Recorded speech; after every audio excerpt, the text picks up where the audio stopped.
விவரம் பாத்தியா? பார்த்தேன். நீ வடியே சொல்லாம மனசுக்குள்ளே வச்சு லவ் பண்ணிக்கிட்டு இருந்தியே நிர்மலா, அவளை இன்னொரு கல்யாணம் பண்ணிட்டு போயிட்டான். நீ ஏமாந்துட்டியா? கண்டிப்பா நான் ஏமாற மாட்டேன்டா. பார்த்துக்கிட்டே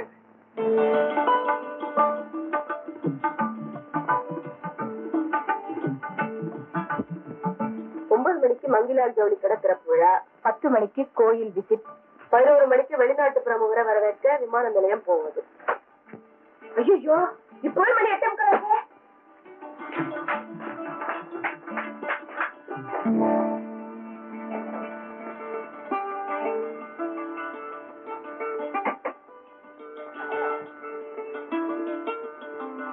அம்மா, நான் உள்ள இருக்கிறது தெரியாம யாரோ கதவை பூட்டி வச்சிருக்காங்க, கொஞ்சம் திறந்து விடுங்க. நீ இருக்கிறது தெரிஞ்சு நான் தாண்டி கதவை தாள் போட்டேன். ஏமா? ஆடு மாடுகளை கூட காலையில திறந்து விட்டா விளக்கு வைக்கிறதுக்கு முன்னாடி வீடு வந்து சேரும். ஆனா உனக்கு மட்டும் நேரங்காலம் எதுவுமே நிச்சயம் கிடையாது. இன்னைக்கு நீ எந்த நிகழ்ச்சியிலையும் கலந்துக்க முடியாது, இங்கே இரு. ஐயோ, இன்னைக்கு இன்னும் ஏராளமான ப்ரோக்ராம் வச்சுக்கிட்டு இருக்கேன். போலன்னா மானமே போயிடும். 6 மணிக்கெல்லாம் கண்டிப்பா வீட்டுக்கு வந்துடுறேம்மா. பிளீஸ். நீ கத்தினாலும் சரி கதறினாலும் சரி, கழுத்துல தாலி ஏறினவளுக்கு வெளியில வேற இல்ல, நீ வீட்டிலே இரு.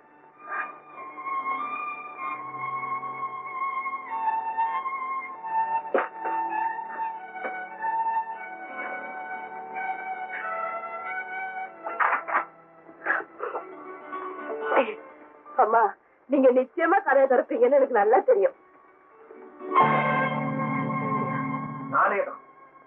நான் தான் கதவை திறந்து விட்டேன். நீ வெளியே போகலாம். நீங்க நிஜமாத்த சொல்றீங்களா?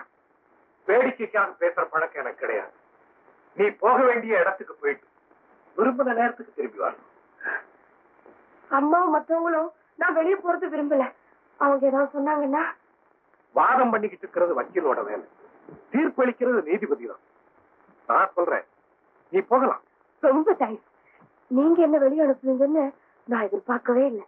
எதிர்பார்க்காம நம்ம வாழ்க்கையில எத்தனையோ நடக்கலையா, அதுல இது ஒண்ணு. வரேன்.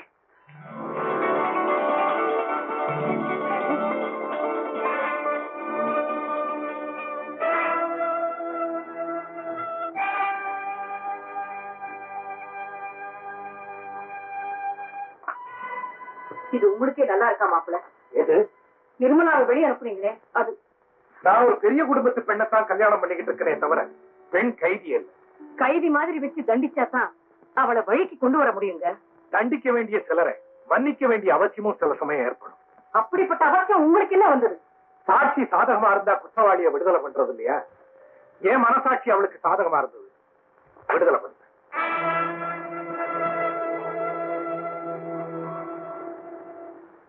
உங்க அண்ணன் என்ன சொன்னார் தெரியுமா? எங்க அக்காவை வெளியே அனுப்புறேன் நியாயமா? ஊற்றி வாய. அறையில அடிச்சு வச்சுதான் பொண்டாட்டி கூட வாழணும்னு எங்க அண்ணனுக்கு ஒண்ணு தலையெடுத்து இல்ல. சொல்றேன், தப்பா நினைக்காதீங்க. பல்லில்லாத சிங்கத்தை கழுத கூட காலால உதைக்கும். உங்க அண்ணன் அடைக்க ஆண்டாத்தான் எங்க அக்கா வழிக்கு வருவா. இதை நான் அவருக்கு எப்படி புரிய வைக்கிறது? ரொம்ப சுலபமா ஒரு வழி சொல்றேன். நாளையில இருந்து நான் உங்க வேலைகளை எல்லாம் விட்டுட்டு வேற ஏதாவது செய்துட்டு இருப்பேன். இப்ப மட்டும் என்னவா அதையேதான் செய்யற? சொல்றது கேளுங்க. என்ன? அது தப்புன்னு கண்டிச்சு என்ன அடிங்க உதைங்க. அதுக்கப்புறம் நான் சிரிக்கிற மாதிரி நடிக்கிறேன். உடனே உங்க அண்ணனுக்கு அடக்குமுறையில நம்பிக்கை வந்துரும். அதுக்கப்புறம் எங்க அக்கா கதை என்ன ஆகும்னு யோசிச்சு பாருங்களேன். எப்படிங்க ஐடியா?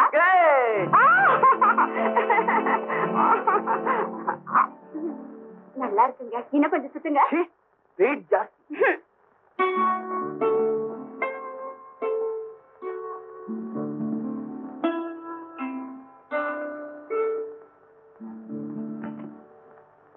ராதா, ஏ ராதா, என்ன? ஆபீஸ் போற ஆம்பளைக்கு குட் பாலிஷ் போட்டு வைக்காம இங்க என்னடி பின்னிக்கிட்டு இருக்க? எனக்கு ஆசையா ஒரு வேலை செய்யக்கூடாதா? விடிஞ்சா பாலிஷ், விளக்கு வச்சா சாப்பாடு, இதே வேலையா போச்சு. இருந்த பேசுற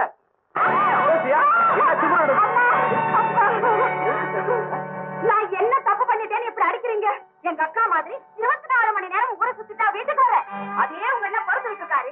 இதுக்கு போய் என்ன அடிக்கிறீங்களே? எங்க அண்ணன் பொறுத்துக்குவாருடி, என்னால அப்படி பொறுத்துக்க முடியாது. எனக்கு பணிபுரை செஞ்சதுக்கு அப்புறம் தான் உனக்கு மத்த வேலையெல்லாம் டிஃபன் எடுத்து வை. எல்லாம் எனக்கு வாச்ச விதி. ஓஹோ, என்ன நினைச்சிட்டு இருக்க என்ன பத்தி? நீ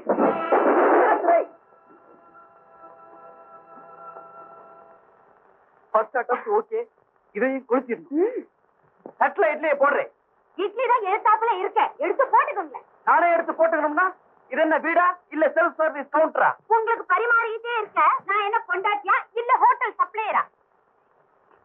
பொண்டாட்டின்னா சப்ளைல இருந்து சகலமும் பண்ணி தாண்டி ஆகணும். அப்படி ஒண்ணுமே பண்ணாத எங்க அக்காவை உங்க அண்ணன் பொண்டாட்டி இல்லைன்னு தள்ளிய வச்சுட்டாரு. அவரை பத்தி பேசாத. அவரு மானம் ரோஷம் எல்லாத்தையும் அடமான வச்சுட்டாரு. நான் அப்படி இல்லடி. கட்ல டிஃபனை போடு. முடியாதுன்னா என்ன செய்வீங்க? முடியாதா? முடியாதா? ஒரு தாய் வயசுல பிறந்தா எனக்கு மட்டும் இப்படியா மறைக்கணும்? போயிட்டாரா? அடி பலமா பட்டுருச்சா? அடிக்கிறதுன்னா எப்படி அடிக்கிறது? சரி, நீ என்ன திரும்ப அடிச்சிடு. அடிக்க போறேன். அடி. ஓங்கி அடிக்க போறேன். ராதா, ஏய் ராதா, இதோ வந்துட்டேங்க. பாத்தியாடி, அடி உதவுற மாதிரி அண்ணன் தம்பி உதவ மாட்டான். ரெண்டு வெச்சதும் ரெக்க கட்டிட்டு ஓடி வர்றியே, இந்த வேகம் அப்ப எங்க போச்சு? என்ன மன்னிச்சிடுங்க. இப்ப என்ன செய்யணும்னு சொல்லுங்க. உன்னை அடிச்சேன்ல, கை சுடுக்கிடுச்சு. கொஞ்சம் பிடிச்சு விடு. சரிங்க. கொண்டாட்டிங்கிறவ புருஷனுக்கு ஒரு கால் வலி தலைவலின்னா பாத்துக்கிறதுக்கும், வாய்க்கு ருசியா சமைச்சு போடுறதுக்கும், புள்ள குட்டிங்களை பெற்று பாத்துக்கிறதுக்குன்னா ஊர் சுத்துறதுக்கு இல்ல. இது எத்தனை பேருக்கு புரியுதுங்கிற? அது எனக்கும் தெரியும் ரவி. அண்ணே வாங்க அண்ணே. ரவி, காலையில இருந்து உன் மனைவியை நீ படுத்துற கொடுமையெல்லாம் எனக்காகத்தான் எனக்கு நல்லா தெரியுதுப்பா. அண்ணே, அது வந்து நான் உங்க அண்ணிய பத்தி நீ தவறா புரிஞ்சு வச்சுட்டு இருக்கேன். அவனும் ஒரு நாளைக்கு கணவனுக்கேத்த அன்பு மனைவியா மாறத்தான் போறான். நிச்சயமா நீங்க நினைக்கிற மாதிரி இல்ல எங்க அக்கா. அது இல்லைன்னு நிரூபிச்சு காட்டுறேன். என்ன சொல்றேன்? அட்லீஸ்ட் ஒரு வாரமாவது அண்ணி உங்க பக்கத்துல இருந்து உங்களை கவனிச்சுக்கிற மாதிரி செய்யுங்க. எங்க தோல்வியை நாங்க ஒத்துக்கிறோம். ஓகே கோபி, நான் ஒரு டாக்டர். மருந்து கொடுக்க சொன்னா கொடுப்பேன். என்ன வந்து ஆக்ட் பண்ண சொல்றேன். எப்படி டாக்டர், எனக்கு நீங்க இந்த உதவியை செய்துதான் ஆகணும். உன் ஜாதகத்துல கலத்திர ஸ்தானத்துல சனி வக்கரமா இருக்கான். அதனால உன் பொண்டாட்டி காலில் சக்கரத்தை கட்டிட்டு சுத்துவாளை தவிர ஒரு இடத்துல உட்கார்ந்து இருக்க மாட்டான். அதனாலதான் ஒரு வாரத்துக்கு அவளை வீட்டுல என்னோடய தங்க வைக்கணும்னு திட்டம் போட்டு உங்களை இந்த உதவியை செய்ய சொல்றேன். பைஜெட்ல நான் பொய்யே சொல்ல மாட்டேன். நான் உன் ஃபேமிலி டாக்டர் மட்டும் இல்ல, பர்சனல் ஃப்ரெண்டு. கட்ட முடியல, ஆனா இதுதான் ஃபர்ஸ்ட் அண்ட் லாஸ்ட். தேங்க்யூ. நாளைக்கு வீட்டுக்கு வந்து நான் சொல்றபடி சொல்லணும். ஓகே. நாளைக்கு என்ன கிழமை? பஞ்சாங்கத்தை தலைகீழ வச்சிருக்கீங்க. வெள்ளை எழுத்து. 7-9 ராகு காலம். 9-10 யமகண்டம். குரு பெயர்ச்சி அவிட்ட நட்சத்திரம். 11 மணிக்கு வேலை நல்லா இருக்கு. சகுனம் தெரியாது, நான் வந்துடுறேன். மூச்சு விடு. விட முடியுமா?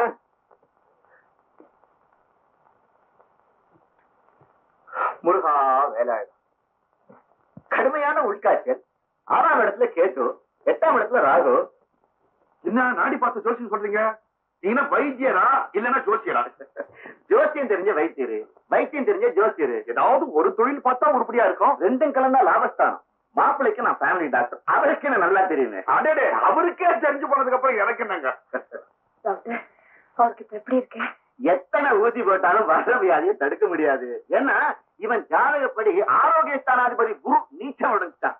8ஆம் இடத்துல இருக்கிற ராகு இடத்தை விட்டு நகர்ற வரைக்கும் நான் என்ன ட்ரீட்மெண்ட் கொடுத்தாலும் ஒரு வாரம் விட மாட்டான். Doctor, don't worry. நான் மருந்து மாத்திரை டானிக் எல்லாம் கொடுத்துட்டு போறேன். 6ஆம் இடத்துல இருக்கிற கேட்டு இடத்தை விட்டு கிளம்புற வரைக்கும் யாராவது ஒருத்தர் பக்கத்துல உட்காந்து நேரத்துக்கு மருந்தெல்லாம் கொடுத்து கவனமா பாத்துக்கணும். உங்களுக்கு அதாவது கஷ்டமா இருந்தா சொல்லுங்க, நான் ஒரு நர்ஸ் அனுப்பிச்சுடுறேன். நான் இருக்கும்போது நர்ஸ் இருக்கீங்க, நானே பக்கத்துல இருந்து பாத்துக்கிறேன். இந்த பாண்டாஸ்மகோரியா மருந்த பழனி பஞ்சாமிரதத்தோட கலந்து 3 தரம் கொடுத்துருங்க.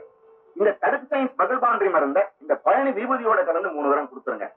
இந்த மருந்த எவ்ரி 3 hours அபிஷேக தீர்த்தத்தோட கலந்து கொடுத்துருங்க. எல்லாம் குணமாயிடும். எதுக்கு நீங்க ஒரு தடவை நவகிரகத்தை சுத்திட்டு வந்துருங்க. ஓகே. முருகா வேலாயுதா, நீதான் எல்லாரையும் காப்பாற்றணும். வைத்தியர் சார், ஜோசியர் சார், ஜோசிய வைத்தியர் சார், இந்த பையில இந்த குடும்பத்துல இருக்கிறவங்க எல்லாருடைய ஜாதகமும் இருக்குது. இதை நீங்க பாத்துக்கிட்டா எப்பப்ப எங்களுக்கு வியாதி வருதுன்னு தெரியும். அப்பப்போ வந்து நீங்க குணப்படுத்தலாம். நான் உங்க கட்சி யாராவது கை குடிக்கிட்டா நான் அந்த கட்சியில சேர்ந்துருவேன். அது வந்து இந்த பழக்க தோஷமா போச்சுங்களா? அதனால நான் கை கொடுத்தது கேன்சர்.